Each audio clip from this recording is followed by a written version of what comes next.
आठवड्याच्या पहिल्याच दिवशी हे सगळं गोंधळ पाहायला मिळालेला आहे केवळ पावसामुळे। मुंबईच्या प्रामुख्याने पूर्व उपनगरांमध्ये तुफान पावसानं धुमाकूळ घातलेला आहे। विमानतळावरची विमानसेवा सुद्धा जवळपास अर्धा तास ठप्प झालेली आहे। असलफा परिसरात पावसानं मेट्रो देखील थांबलेली आहे। काही ठिकाणी होर्डिंग्स कोसळणं, झाडं कोसळणं अशाही घटना घडलेल्या आहेत।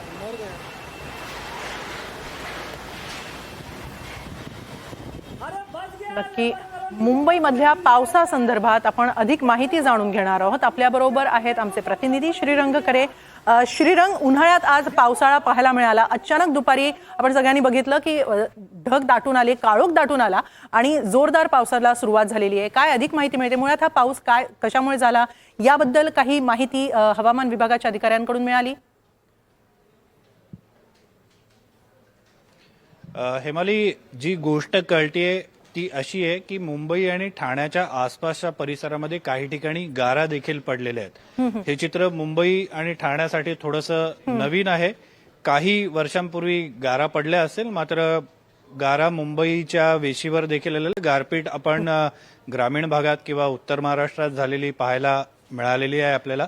मात्र मुंबईमध्ये गारा पडतील असं अनेकांना वाटलेलं नव्हतं आणि तेही उन्हाळ्यामध्ये। हे चित्र अनेकांसाठी नवीन होतं। आता आपण जिथे उभे आहोत बांद्रा कुर्ला कॉम्प्लेक्सचा हा संपूर्ण परिसर आहे। माझ्या पाठचं जर दृश्य तू बघितलंस, हे काही तासांपूर्वी काहीच बाहेरचं दिसत नव्हतं, मात्र आता आकाश पूर्णपणे क्लिअर झालेलं आहे। पाऊस पडून गेलेला आहे आणि वाहतूक देखील आता नीटपणे सुरळीत सुरू झाल्याचं आपल्याला पाहायला मिळतंय। माझा सहकारी आहे माझ्यासोबत प्रसाद, आपण त्याच्याकडनं जाणून घेऊया।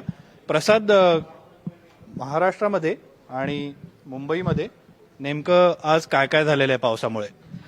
महाराष्ट्रात उन्हाळ्यात अचानक पाऊस पडलाय आणि मुंबई उपनगरात बऱ्याच ठिकाणी, बदलापूर असेल, मुंबई असेल, कल्याण, डोंबिवली असेल, या ठिकाणी अचानक वादळी वारा आधी सुरू झाला आणि त्यानंतर अचानक पाऊस, जोराचा पाऊस सुरू झाल्यामुळे अनेक ठिकाणी भीतीचं वातावरण आणि सगळं विस्कळीत झालंय जीवन।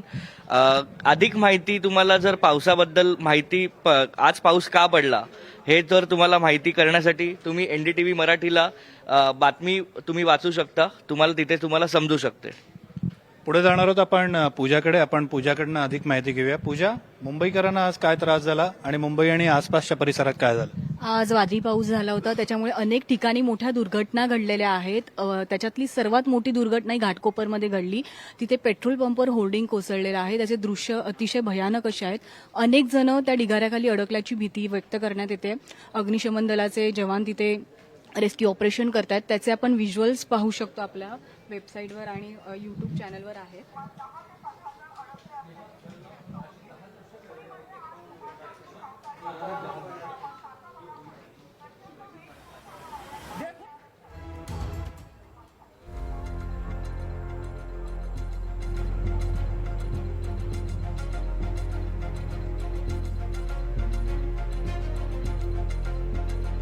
की होर्डिंग कोसळलेलं आहे घाटकोपर परिसरामध्ये। आपण पुढे जाणार आहोत, आपल्यासोबत सुमित आहे।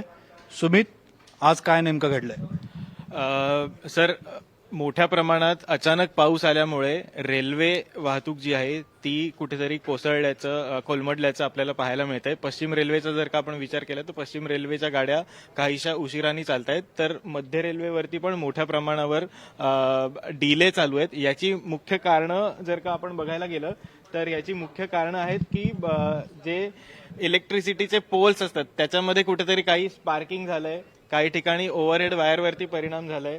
याचसोबत आपल्याकडे एक आता ब्रेकिंग न्यूज आलेली आहे, ती म्हणजे ठाणे आणि मुलुंड मध्ये रेल्वेचा खांब वाकलाय आणि याच्यामुळे रेल्वे सेवा विस्कळीत झालेली आहे।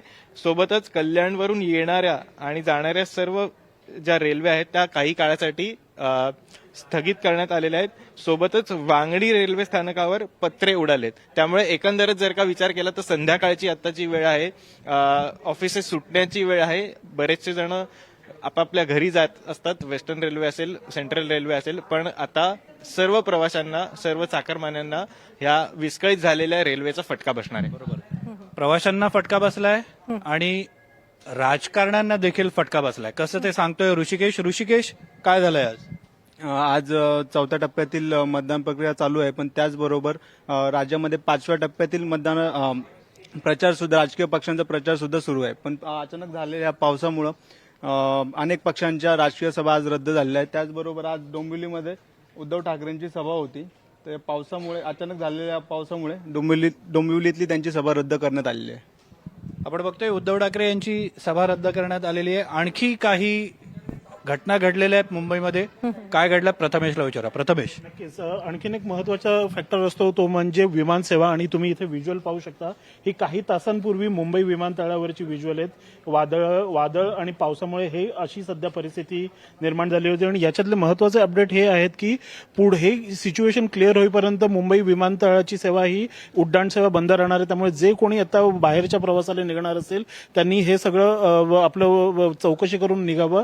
आणखीन याच्यात महत्वाची अपडेट ही म्हणजे की केंद्रीय गृहमंत्री अमित शहा यांची आज वसई येथे सभा होती, परंतु या पावसाचा त्यांनाही फटका बसलेला आहे. खराब हवामानामुळे त्यांचं हेलिकॉप्टर उड्डाण करू शकलं नाही, त्यामुळे त्यांना रस्ते मार्गाने आपल्या पुढच्या स्थानासाठी प्रवास करावा लागला आहे. या व्यतिरिक्त आणखीन एक मुंबईकरांची लोकल आपण लाईफलाईन म्हणू शकतो, ती म्हणजे मुंबईची मेट्रो सेवा. तर मेट्रो सेवेला पावसाचा कसा फटका बसलाय ते तुम्ही बघू शकताय. घाटकोपर वर्सोवाची ही मेट्रो सेवा आहे, ही पावसामुळे कशी ठप्प पडलेली होती. त्यामुळे एकंदरीत बघायचं गेलं तर मुंबईची जी लाईफलाईन होती, ही या लाईफलाईनला पावसाचा खूप फटका बसला. बरोबर. रेल्वे सेवेला फटका बसलेला आहे, मेट्रो सेवेला फटका बसलेला आहे, हवाई वाहतुकीला फटका बसलेला आहे. सामान्य नागरिक जे आहेत ते आधीच मेटाकुटीला आलेले होते. तीव्र उन्हाळ्या पावसाळ्यामुळे देखील पहिलाच पाऊस झालेला आहे. खरं म्हणायचं तर अवकाळी पाऊस आहे, मात्र या पावसाने मुंबईकरांची दाणादाण उडवलेली आहे. हेमाली, नक्कीच साधारण दीड तास पावसानं काहीसा धुमाकूळ घातलेला आहे आणि त्यानंतर आता पावसानं विश्रांती घेतलेली आहे. काहीसं ढगाळ वातावरण अजूनही मुंबईमध्ये काही ठिकाणी दिसतंय. श्रीरंग, धन्यवाद या सगळ्या सविस्तर संपूर्ण माहितीबद्दल. पावसानं चांगलाच धुमाकूळ घातलेला आहे, मात्र जिथे आज राज्यामध्ये चौथ्या टप्प्यातलं मतदान होतं तिथे पावसाचा तितकासा परिणाम दिसलेला नाहीये, कारण विशेषतः मुंबई आणि परिसरामध्ये हा पाऊस झालेला आहे.